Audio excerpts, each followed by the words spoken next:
Welcome to our YouTube channel, The Alien Tales, and please ensure that you have subscribed. Loving her species is punishable by death. The execution is tomorrow. They call it genetic treason. I call it the only thing that ever mattered. Her 3 hearts beat in sync with my one as we await dawn. The gavel's echo reverberates through the sterile courtroom as Judge Kelman pronounces my death sentence. Genetic treason in the 1st degree. Execution by neural dissolution. Tomorrow at dawn. His voice carries the weight of centuries-old law, carved from humanity's desperate need to remain pure after the great contamination wars. I don't flinch. Behind the reinforced viewing glass, Nyx watches with those luminescent violet eyes that first captured my soul 3 years ago. Her silver-blue skin shimmers under the harsh courthouse lights, and I can see the rapid flutter of her gill slits, a sign of distress among her people, the Aquarians of Europa Station. Do you have any final words before sentencing, Dr. Reeves? Judge Kelman's question cuts through my thoughts. I stand, my shackled hands steady. Love isn't treason, Your Honor. It's evolution. The courtroom erupts in gasps and angry shouts. Guards move to escort me out, but I keep my eyes locked on Nyx. She presses her webbed hand against the glass, and I see her mouth move, forming words in her native tongue that translate to, "Until the waters unite us." The Genetic Purity Council representatives lean forward in their seats, satisfaction gleaming in their eyes. They've been hunting interspecies couples for decades, believing that human DNA must remain uncontaminated by alien genetics. They call us aberrations, threats to the future of humanity. But as they drag me toward the transport that will take me to my final cell, I feel only peace. Tomorrow I die for loving Nyx Thalassa, the brilliant marine biologist whose 3 hearts taught my one how to truly beat. Some things are worth dying for. She is all of them. 3 years earlier, the research vessel Meridian lurches through Europa's icy waters, and I grip the laboratory rail as another wave crashes against our hull. My human crew thinks I'm insane for accepting this joint expedition, but the Aquarian request for collaboration on their deep-sea mineral surveys was too intriguing to ignore. Dr. Reeves. The voice behind me is melodic, like whale song filtered through water. I turn and see her for the first time. Nyx Thalassa stands in the doorway, her environmental suit gleaming wet from the transit chamber. She's taller than most humans, with an elegant elongated frame that speaks of evolution in low gravity and high pressure.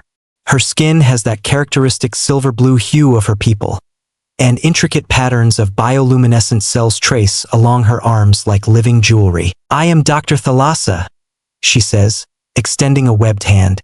"Your partner for this expedition." Her English is flawless but carries the slight tonal quality of someone whose first language involves sonar frequencies.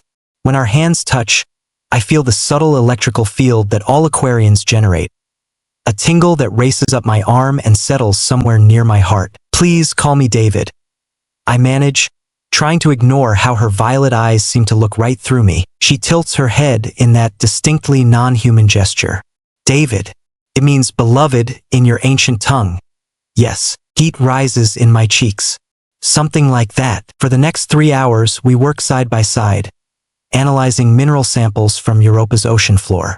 Her 3-chambered brain processes data at incredible speeds, while her natural bioelectric sensitivity detects chemical compositions that my instruments can barely measure. By the time our shift ends, I'm completely fascinated by her mind.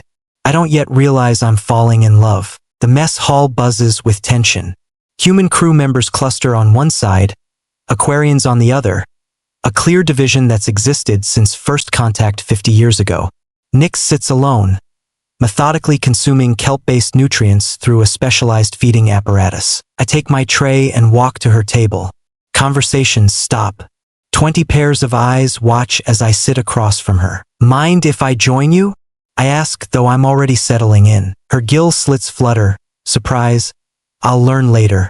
Your species typically avoids proximity during feeding rituals." I'm not typical. Over the following weeks, our collaboration deepens. She explains how her people see through echolocation and electromagnetic fields, experiencing the world in dimensions I can barely comprehend. I share human concepts of art and music, watching her triple pupils dilate with curiosity when I describe colors her eyes can't perceive. "Your emotions create thermal patterns," she observes one evening as we work late in the lab. I can see them shifting across your skin like aurora. What color am I now? I ask, suddenly self-conscious. She moves closer, her bioelectric field sending pleasant shivers through my nervous system. Warm gold, with streaks of crimson near your cardiovascular center. My heart pounds harder, and she tilts her head, studying the change in my heat signature. That pattern, she whispers. It matches what we call threnaler in my language. What does that mean? Her three hearts suddenly synchronize into a single, powerful rhythm that I can hear through her chest wall. Deep attachment, soul bond, what you might call love. The word hangs between us like a bridge neither species is supposed to cross. But I'm already reaching for her hand, and she's already reaching back. Show me? I whisper against her neck, breathing in her scent. Ozone and deep ocean currents. She pulls back, her bioluminescent cells beginning to pulse in slow, hypnotic patterns along her arms and throat. This is how my people express what you call desire, she explains, and the lights dance faster, creating intricate geometric designs across her skin. I trace one of the glowing patterns with my fingertip, marveling at how it responds to my touch by brightening and expanding. You're beautiful. Beauty is a concept your species understands better than mine. We perceive in harmonics, in electrical resonance. She places her palm against my chest, over my heart. But this rhythm, it creates the most beautiful frequency I have ever experienced. When we kiss, it's a careful negotiation between our different physiologies. Her lips are cool and slightly textured, designed for filtering water rather than expressing affection. But the electricity that passes between us transcends physical limitations. My people mate for life, she whispers afterward, her three hearts beating a complex polyrhythm against my chest. Once the bond forms, separation causes physical deterioration. Death, eventually. I should be terrified. Instead, I feel only certainty. Then we'd better not separate. She makes a sound I've learned is Aquarian laughter, like bubbles rising through deep water. But her bioluminescence suddenly dims as footsteps echo in the corridor outside. We freeze, holding our breath until the danger passes. When we finally relax, I realize we've crossed a line we can never uncross. The genetic purity laws are absolute. Interspecies relationships are classified as biological terrorism. We're already criminals. We just don't care. 6 months after the expedition ends, Nyx arrives at my research station in the Titan orbital facility. She shouldn't be here. Aquarians require specialized environmental controls to survive in non-aquatic environments for extended periods. But she's wearing an advanced atmospheric processor that will give her maybe 3 days in standard human conditions. Why did you come? I ask, though I already know. She removes her helmet, and I see the stress patterns in her bioluminescence. Rapid, erratic flashes that speak of desperation. The Depth Council has arranged a mating bond for me. Thalveric of the Deep Current family. The ceremony is in 1 week. My heart stops. And if you refuse, exile. I would be cast out from our cities, forbidden from returning to the ocean depths that sustain my people. Her 3 hearts are beating so rapidly they sound like drum rolls. But David, I cannot bond with another. The connection we formed, it has already begun the biological process. My neural chemistry is aligned to you now. I understand what she's telling me. Aquarian biochemistry is more complex than human. Their bonding process involves permanent neurological changes. To mate with someone else after beginning the bond with me would cause cascade failures in her nervous system. There has to be another way, I say, but we both know there isn't. She moves closer, her environmental suits systems humming softly. Run away with me. There are settlements in the outer rim where the laws don't reach. We could build a life together and abandon everything? Our careers, our research, our families. Yes, the word is barely a whisper, but it carries the weight of absolute conviction. I look at her standing in my sterile laboratory, 3 days of life support strapped to her back, violet eyes bright with desperate hope.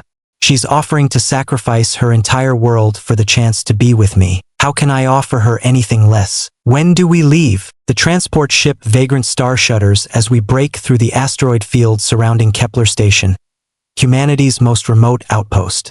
Nyx lies unconscious in the medical bay, her 3 hearts struggling to maintain circulation after 8 days in suboptimal atmospheric conditions.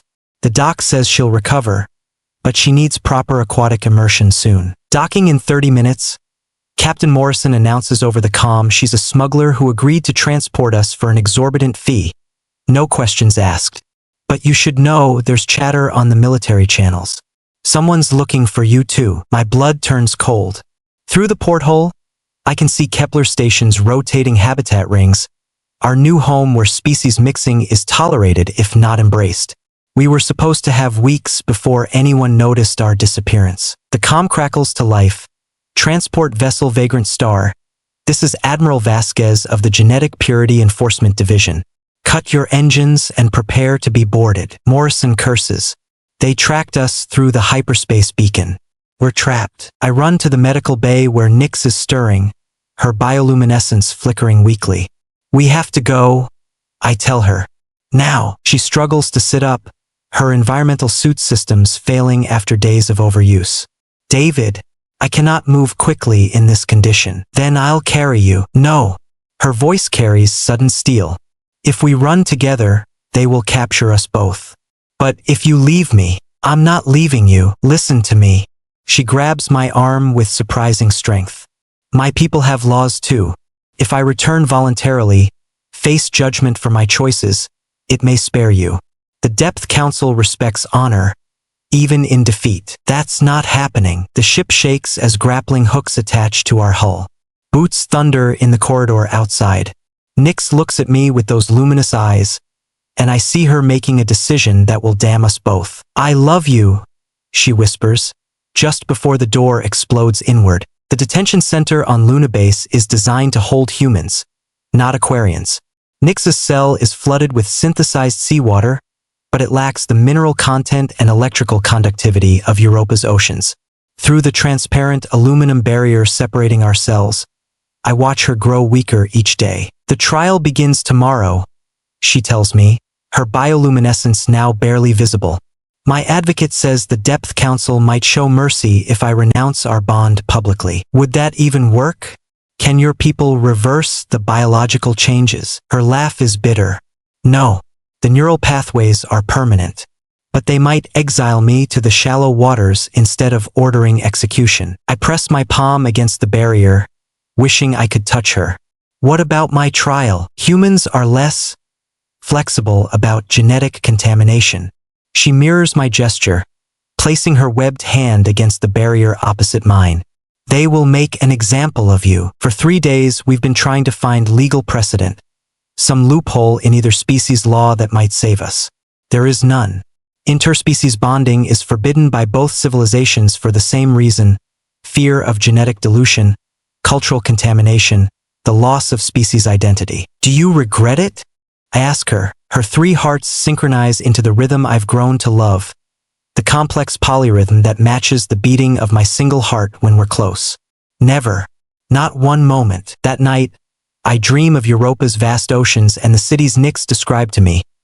Crystal spires that grow from the seafloor like living coral, bioluminescent gardens that respond to emotion, chambers where her people compose symphonies from whale song and electrical current. I wake to find her watching me, her violet eyes bright with unshed tears. Tomorrow, she whispers, promise me something, anything. Die knowing you were loved by 3 hearts instead of 1. That should count for something in whatever afterlife awaits us. I promise, though my voice breaks on the words. The courtroom is packed with representatives from both species as my lawyer, Sarah Hendricks, makes her final argument. She's young, idealistic, and convinced she can find a legal precedent that doesn't exist. Your Honor, she addresses the tribunal, love cannot be legislated. Dr. Reeves and Dr. Thalassa represent the natural evolution of interspecies cooperation. Their relationship proves that genetic diversity strengthens rather than weakens our civilizations. Judge Kelman's expression remains stone cold. The law is clear, counselor. Genetic purity protocols exist to protect humanity from biological contamination. But what contamination has occurred? Dr. Reeves remains genetically human. No reproduction has taken place. Their bond is emotional and intellectual, not biological. She's wrong about that last part. The bonding process has already begun changing my neural chemistry, though I haven't told anyone. I can feel Nyx's emotions through some quantum entanglement I don't understand. Her 3 hearts beating in the back of my mind like a constant prayer. In the defendant's gallery, Nyx sits between 2 Aquarian guards, her environmental suit functioning at minimal levels. The Depth Council's representative, Elder Morthana, watches proceedings with the cold patience of a deep-sea predator. Dr. Reeves, Judge Kelman addresses me directly. Do you understand that your actions threaten the genetic integrity of human civilization? I stand, feeling Nyx's strength flowing through whatever connection we've forged. I understand that you're afraid, Your Honor. Afraid that love might be stronger than law. That connection might be more important than purity. This tribunal is not interested in your philosophical opinions. Then let me give you facts. I turn to face the packed courtroom. Nyx Thalassa has 3 hearts that beat in perfect synchronization. Her brain processes information in quantum superposition. Her people navigate by electromagnetic fields that we can barely detect. She experiences reality in ways that expand my understanding of existence itself. My voice grows stronger as I continue. Loving her hasn't diminished my humanity. It's enhanced it. The gavel falls like a gunshot. The defendant will remain silent, but I've said what needed saying. In the gallery, Nyx's bioluminescence flares briefly. Approval, love, farewell. They allow us one final meeting in a neutral chamber designed for interspecies contact. Nyx's environmental suit is failing. I can hear the strain in its recycling systems, but her bioluminescent cells still pulse with life as she sits across from me at the metal table. 12 hours, I say, checking the chronometer on the wall. 11 hours, 43 minutes. She corrects with typical Aquarian precision. Until dawn on Earth. Your people have always been dramatic about executions. I want to rage, to fight, to tear apart the walls that separate us from freedom. Instead, I reach across the table and take her webbed hand in mine. The electrical tingle of her biofield grounds me, reminds me why we're here. Tell me about the deep cities again, I request. Her eyes brighten, and for the next hour she describes her home. The spiral gardens where bioluminescent coral grows in mathematical fractals. The resonance chambers where her people create art from sound and light. The thermal vents where the eldest Aquarians meditate in waters heated by Europa's molten core. My birth pod will sing morning frequencies when news of my death reaches them, she says matter-of-factly. The harmony will carry through every city, a reminder of what happens when one chooses love over law. Maybe that's not such a bad legacy. No, she agrees, her 3 hearts settling into that synchronized rhythm I adore. Perhaps other star-crossed lovers will hear the song and choose differently. Choose to hide better than we did. I lean forward, bringing our faces close. Or maybe they'll choose to fight harder. The guard announces 5 minutes remaining. Nyx stands and moves around the table, and I rise to meet her. We embrace through her environmental suit, and I feel the steady thrum of her triple heartbeat against my chest. In my culture, she whispers, we believe consciousness persists after death in the quantum foam. If that's true, I'll find you there. And if it's not, then this moment is eternal anyway. We kiss goodbye through the barrier of her helmet's faceplate. The execution chamber overlooks Europa through a massive viewport. I can see the blue-white curve of Nyx's homeworld in the distance, its icy surface hiding the vast oceans where her people build their impossible cities. The irony isn't lost on me. I'll die looking at the world I wanted to share with her. Dr. Petrov, the facility's chief medical officer, checks the neural dissolution apparatus one final time. It's painless, he assures me, though his voice carries no comfort. Complete synaptic shutdown in under 30 seconds. I'm strapped to a chair that looks more like a throne, metallic contacts positioned against my skull. In the observation gallery, witnesses from both species watch through reinforced glass. Judge Kelman is there, along with Elder Morthana and various officials who signed my death warrant. But in the front row, barely visible through her failing environmental suit, Nyx sits with her eyes locked on mine. Any final words? Dr. Petrov asks. I look directly at her, ignoring everyone else in the room. Love is not genetic treason. Love is the only thing that makes any of this worthwhile. The machine powers up with a low hum. Through the viewport, Europa's storms rage across its frozen surface, hiding the warm oceans beneath where Nyx's people swim through cities of light. I close my eyes and feel her 3 hearts beating in perfect synchronization with my one. The rhythm fills my mind, drowns out the sound of machinery and official voices. In these final seconds, I understand something profound. We succeeded, not in escaping the law or changing the system, but in proving that connection transcends species, that love exists in the spaces between atoms, in the quantum entanglement of souls choosing each other across impossible distances. The neural dissolution begins, and my last thought is of bioluminescent patterns dancing across silver-blue skin, spelling out words in a language I never learned but somehow understand, until the waters unite us. In the observation gallery, Nyx's 3 hearts stop beating simultaneously with my one. Some bonds, it seems, are stronger than death.